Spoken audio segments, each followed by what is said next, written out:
କାହିଁ କେତେ ଯୁଗରୁ ଓଡ଼ିଶା ଭୂଇଁରେ କେତେ ପୂଜା ପାର୍ବଣ ଚଳି ଆସିଛି। ଏଗୁଡ଼ିକ ଆମର ସାମାଜିକ ବିଚାର, ସଂସ୍କୃତି ତଥା ଚଳଣିକୁ ଆଧାର କରି ଗଢ଼ି ଉଠିଛି। ଏହି ସାମାଜିକ ପର୍ବପର୍ବାଣୀ ଗୁଡ଼ିକ ଆମ ଉନ୍ନତ ଜାତୀୟ ଜୀବନର ପରିଚୟ ଦିଏ। ପ୍ରଥମାଷ୍ଟମୀ ଜ୍ୟେଷ୍ଠ ସନ୍ତାନକୁ ମର୍ଯ୍ୟାଦା ଦେବାର ଏକ ସ୍ୱତନ୍ତ୍ର ଓ ପାରମ୍ପରିକ ପାରିବାରିକ ପର୍ବ। ଓଡ଼ିଆ ପଞ୍ଜିକା ଅନୁସାରେ ମାର୍ଗଶିର ମାସ କୃଷ୍ଣ ପକ୍ଷର ଅଷ୍ଟମୀ ତିଥି ସ୍ୱକୀୟ ମହାନତାରେ ମହିମାନ୍ୱିତ। ଏହି ଦିନ ବଂଶରେ ପ୍ରଥମ ଜାତ ସନ୍ତାନ ବା ଜ୍ୟେଷ୍ଠ ପୁତ୍ର ଓ କନ୍ୟାମାନଙ୍କର ନବବସ୍ତ୍ର ପରିଧାନ, ବନ୍ଦାପନା ଓ ମିଷ୍ଟାନ୍ନ ଭକ୍ଷଣ ଆଦି ଅନୁଷ୍ଠିତ ହୁଏ। ବାସ୍ତବରେ ଏହି ଦିନ ପରିବାରରେ ଜ୍ୟେଷ୍ଠ ସନ୍ତାନର ମଙ୍ଗଳ କାମନା ପୂର୍ବକ ସୁଖ ସମୃଦ୍ଧି ଓ ଦୀର୍ଘଜୀବନ ପାଇଁ ପୂଜାବିଧି ନିଷ୍ଠାର ସହ ପାଳନ କରାଯାଇଥାଏ। ସାଧାରଣତଃ ସ୍ନାନ ପରେ ନବବସ୍ତ୍ର ପରିଧାନ କଲା ପରେ ଜ୍ୟେଷ୍ଠ ସନ୍ତାନମାନଙ୍କୁ ମାମାନେ ବନ୍ଦାପନା କରିଥାନ୍ତି। ପଞ୍ଚ ପଲ୍ଲବ ଓ ପଞ୍ଚଶସ୍ୟରେ କଳସ ପୂଜା ଓ ବରୁଣ ପୂଜା ହୋଇଥାଏ। ପ୍ରଥମାଷ୍ଟମୀରେ ଏହିପରି ଏକ ପିଠା ପ୍ରସ୍ତୁତ ହୁଏ ଯାହା ଅନ୍ୟ କୌଣସି ପର୍ବରେ କେବେ ହୋଇନଥାଏ। ଏହାକୁ ଏଣ୍ଡୁରି ପିଠା କୁହାଯାଏ। ଛେନା, ଗୁଡ଼ ଓ ନଡ଼ିଆ ପୁର ଏବଂ କୁଆପଖିଆ ଚାଉଳ ଓ ବିରିରେ ଏହା ପ୍ରସ୍ତୁତ ହୋଇଥାଏ। ଅନ୍ୟ କୌଣସି ପିଠାରେ ହଳଦୀ ପତ୍ର ବ୍ୟବହୃତ ହୁଏ ନାହିଁ। କେବଳ ପ୍ରଥମାଷ୍ଟମୀ ଉପଲକ୍ଷେ ଏଣ୍ଡୁରି ପିଠାରେ ହଳଦୀ ପତ୍ର ବ୍ୟବହାର କରାଯାଏ। ଏଣୁ ଏହି ପିଠା ଅତ୍ୟନ୍ତ ସୁସ୍ୱାଦୁ, ରୁଚିକର ଓ ସୁବାସିତ ହୋଇଥାଏ। ଗୋଟିଏ ହାଣ୍ଡି ମୁହଁରେ କନା ବାନ୍ଧି ସେହି ହାଣ୍ଡିକୁ ଚୁଲି ଉପରେ ରଖାଯାଏ। ଏହାକୁ ଅଥାର ହାଣ୍ଡି କହନ୍ତି। ଏହି ଅଥାର ହାଣ୍ଡି ଉପରେ ହଳଦୀ ପତ୍ରରେ ପୁର ମିଶା ଆଣ ଲଦି ହାଣ୍ଡି ଉପରେ ପଲମ ବା ଢାଙ୍କୁଣୀ ଢାଙ୍କି ଦିଆଯାଏ। କିଛି ସମୟ ପରେ ପିଠା ସିଝିଗଲେ ତାକୁ କାଢ଼ି ଅଣାଯାଏ। ଏହାକୁ ଏଣ୍ଡୁରି ପିଠା କୁହନ୍ତି। ପ୍ରଥମାଷ୍ଟମୀ ନାମକରଣର ତାତ୍ପର୍ଯ୍ୟ। ମାର୍ଗଶିର ମାସ କୃଷ୍ଣପକ୍ଷ ଅଷ୍ଟମୀ ଅର୍ଥାତ୍ ପ୍ରଥମ ଅଷ୍ଟମୀରେ ଏହି ପର୍ବ ପାଳିତ ହୁଏ। ମାର୍ଗଶିର ମାସକୁ ବର୍ଷର ଆଦ୍ୟ ମାସ ବା ପ୍ରଥମ ମାସ ବୋଲି ଗଣନା କରାଯାଇଥାଏ। ଅତୀତରେ ଏହି ମାସରୁ ବର୍ଷର ଆରମ୍ଭ ହେଉଥିଲା। ତେଣୁ ବର୍ଷର ପ୍ରଥମ ମାସର ପ୍ରଥମ ଅଷ୍ଟମୀକୁ ପ୍ରଥମାଷ୍ଟମୀ ବୋଲି କୁହାଯାଇଛି। ସକଳ ମାସ ମଧ୍ୟରେ ମାର୍ଗଶିର ମାସ ଶ୍ରେଷ୍ଠ ବୋଲି ଭଗବାନ ଶ୍ରୀକୃଷ୍ଣ ଶ୍ରୀମଦ୍ ଭଗବତ୍ ଗୀତାରେ କହିଛନ୍ତି। ମାସାନାଂ ମାର୍ଗଶୀର୍ଷୋର୍ଦ୍ଧମ୍ ଋତୂନାଂ କୁସୁମାକରଃ। ଏହି ମାର୍ଗଶିର ମାସ ହେଉଛି ଏକ ପ୍ରାଚୁର୍ଯ୍ୟର ମାସ। ନୂଆ ଫସଲ ଅର୍ଥାତ୍ ଧାନ ଫସଲ ଅମଳର ମାସ। କୃଷକ ମୁଣ୍ଡଝାଳ ତୁଣ୍ଡରେ ମାରି ଦେହର ରକ୍ତକୁ ପାଣି କରି ଖରା ବର୍ଷା ସହି ବର୍ଷସାରା କ୍ଷେତରେ ଯେଉଁ ହାଡ଼ଭଙ୍ଗା ପରିଶ୍ରମ କରିଥାଏ, ସେହି ପରିଶ୍ରମର ଫଳସ୍ୱରୂପ ନୂଆ ଫସଲ ଆମଦାନୀ କରି ଆନନ୍ଦ ଉଲ୍ଲସିତ ହୁଏ। ଏହି ମାର୍ଗଶିର ମାସରେ ହିଁ ପ୍ରଥମ ଅମଳ ଆରମ୍ଭ ହୁଏ। ଚାଷୀ ତାର ଖଳାକୁ ଧାନ ହଳ କରି ଆଣେ। ଜ୍ୟେଷ୍ଠ ସନ୍ତାନର ପରିବାରରେ ଗୁରୁତ୍ୱ। ପରିବାରର ଜ୍ୟେଷ୍ଠ ସନ୍ତାନର ନବବସ୍ତ୍ର ପରିଧାନ ଓ ବନ୍ଦାପନା ହେବାର ବିଧିକୁ ପଢୁଆଁ ହେବା କହିଥାନ୍ତି। ପଢୁଆଁ ଶବ୍ଦଟି ପ୍ରଥମାର ଅପଭ୍ରଂଶ। ସାଧାରଣତଃ ପଢୁଆଁ କରିବା ଦାୟିତ୍ୱ ମାମୁଁଙ୍କର। ଏହି ଦିନ ମାମୁଁମାନେ ନୂଆ ଲୁଗା, ମିଷ୍ଟାନ୍ନ ଓ ଅନ୍ୟାନ୍ୟ ସାମଗ୍ରୀ ସହ ଭଣଜା ଭାଣିଜୀ ଘରକୁ ଯାଇ ପଢୁଆଁ କରନ୍ତି।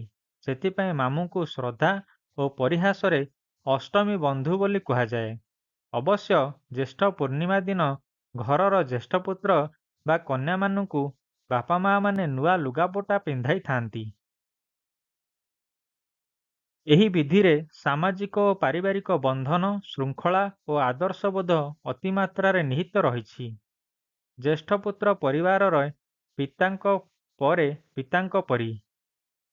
ଘର ଚଳାଇବା ଓ ଅନ୍ୟ ଭାଇ ଭଉଣୀମାନଙ୍କୁ ପ୍ରତିପୋଷଣ କରିବା ଦାୟିତ୍ୱ ଜ୍ୟେଷ୍ଠପୁତ୍ର ଉପରେ ପଡ଼ିଥାଏ।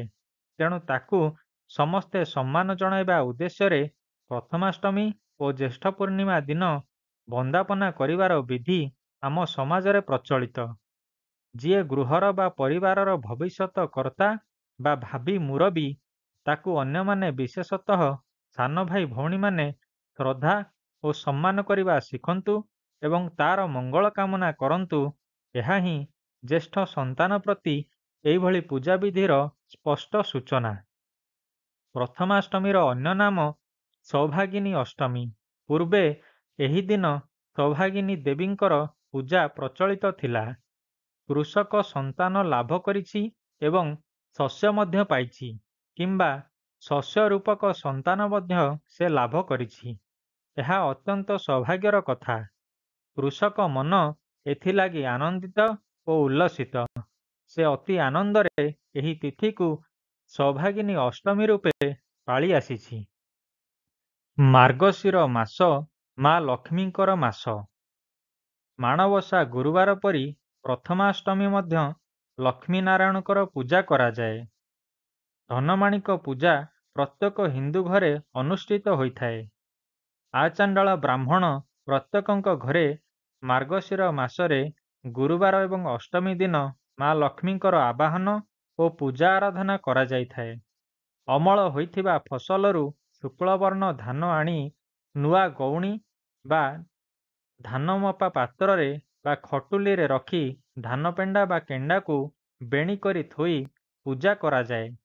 ରଙ୍ଗୀନ ପାଟଲୁଗାରେ ସେହି ଗଉଣୀ ବା ଖଟୁଲିକୁ ବହୁଭଳି ସଜେଇ ଆଖୁ, ମୂଳା, କଦଳୀ, ଛେନା, ନଡ଼ିଆ ଭୋଗ କରାଯାଏ।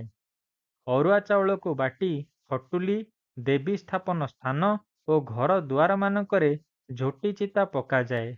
ଧୂପ ଦୀପ ଆଦି ସହ ସୁସ୍ୱାଦୁ ବ୍ୟଞ୍ଜନ ନୈବେଦ୍ୟ ବଢ଼ାଯାଏ। ଏହି ପ୍ରଥମାଷ୍ଟମୀର ଅନ୍ୟ ନାମ କାଳ ଭୈରବାଷ୍ଟମୀ। ଏହି ତିଥିରେ କାଳ ଭୈରବଙ୍କର ବ୍ରତ ଓ ପୂଜାର ପ୍ରଚଳନ ଥିଲା। ଏବେ ଏହି ପୂଜା ଲୁପ୍ତପ୍ରାୟ। ସ୍କନ୍ଦ ପୁରାଣର କୋଶିଖଣ୍ଡରେ ଉଲ୍ଲେଖ ଅଛି ଯେ ମାର୍ଗଶିର ମାସ କୃଷ୍ଣପକ୍ଷ ଅଷ୍ଟମୀ ତିଥିରେ କାଳ ଭୈରବଙ୍କର ନିକଟରେ ବ୍ରତ, ଉପବାସ ଓ ଜାଗରଣ ଆଦି ସମ୍ପାଦନ କଲେ ପ୍ରାଣୀମାନେ ସର୍ବପାପରୁ ମୁକ୍ତ ହୁଅନ୍ତି। ଶିବ ରହସ୍ୟରେ ଉଲ୍ଲେଖ ଅଛି ଯେ ବ୍ରହ୍ମାଙ୍କ ଦ୍ୱାରା ଅପମାନିତ ଶିବଙ୍କର କ୍ରୋଧ ପ୍ରଳୟ ପାଇଁ କାଳ ଭୈରବ ସୂର୍ଯ୍ୟଙ୍କ ମଧ୍ୟାହ୍ନ ଗତି ସମୟରେ ଏହି ଦିନ ଜନ୍ମ ନେଲେ ଓ ପୃଥିବୀକୁ ଭୀତତ୍ରସ୍ତ କରିଥିଲେ। ଏହାକୁ ପାପନାଶନୀ ଅଷ୍ଟମୀ କୁହାଯାଏ, କାରଣ କାଳ ଭୈରବଙ୍କୁ ପୂଜା କରିବା ଦ୍ୱାରା ମଣିଷମାନେ ସକଳ ପ୍ରକାର ପାପରୁ ମୁକ୍ତି ଲାଭ କରିଥାନ୍ତି। ତନ୍ତ୍ର ପରମ୍ପରାରେ ପ୍ରଥମାଷ୍ଟମୀର ରାତ୍ରିକୁ ଘୋର ରାତ୍ର କୁହାଯାଏ। ନବଦୁର୍ଗାଙ୍କ ମଧ୍ୟରୁ କାଳରାତ୍ରି ଅନ୍ୟତମା। ଆଦ୍ୟାଶକ୍ତି କାଳରାତ୍ରି ରୂପରେ ଅବତୀର୍ଣ୍ଣା ହୋଇଥିଲେ। ଅତୀତରେ ଭୈରବ ଓ ଭୈରବୀଙ୍କୁ ଏହି ତିଥିରେ ପୂଜା କରାଯାଉଥିଲା। ପ୍ରଭୁ ଲିଙ୍ଗରାଜଙ୍କର ମାମୁଁଘର ଯାତ୍ରା। ଭୁବନେଶ୍ୱରରେ ଅବସ୍ଥିତ ପ୍ରଭୁ ଲିଙ୍ଗରାଜ ମହାପ୍ରଭୁଙ୍କର ମାମୁଁଘର ଯାତ୍ରା ହୋଇଥାଏ। ଏହି ତିଥିରେ ମହାପ୍ରଭୁ ଲିଙ୍ଗରାଜ ତାଙ୍କ ମାମୁଁଘର ରୂପେ ପରିଚିତ ଲିଙ୍ଗରାଜ ମନ୍ଦିର ସଂଲଗ୍ନ କପାଳୀ ମଠକୁ ପଢୁଆଁ ହେବା ପାଇଁ ଯାଇଥାନ୍ତି। ଏହି ମଠର ଆରାଧ୍ୟ ଦେବତା ବରୁଣେଶ୍ୱର ଓ ବନଦେବୀ। ଏ ଦୁହେଁ ଲିଙ୍ଗରାଜଙ୍କର ମାମୁଁ ମାଇଁ ରୂପେ ପ୍ରଖ୍ୟାତ। ଏହି ମଠ ହତାରେ ଗୋଟିଏ ପୁଷ୍କରିଣୀ ରହିଛି, ତାହା ପାପନାଶନୀ ରୂପେ ପରିଚିତ। ପ୍ରଥମାଷ୍ଟମୀ ଦିନ ଏହି ପୁଷ୍କରିଣୀର ଜଳପାନ କଲେ ପାପ କ୍ଷୟ ହୁଏ ଓ ବନ୍ଧ୍ୟା ନାରୀ ସନ୍ତାନବତୀ ହୁଏ ବୋଲି ପ୍ରବାଦ ରହିଛି। ପ୍ରଥମାଷ୍ଟମୀ ଏକ ବିରଳ ପର୍ବ। ଏହି ଦିନ ପରିବାରରେ ବଡ଼ ଭଉଣୀ ଓ ଭାଇମାନଙ୍କୁ ମିଷ୍ଟାନ୍ନ ଖୁଆଇ ସମ୍ବର୍ଦ୍ଧନା କରିଥାନ୍ତି। ଓଡ଼ିଆ ଘରର ପ୍ରଥମାଷ୍ଟମୀ ସବୁଠାରୁ ଭିନ୍ନ ଓ ନିଆରା।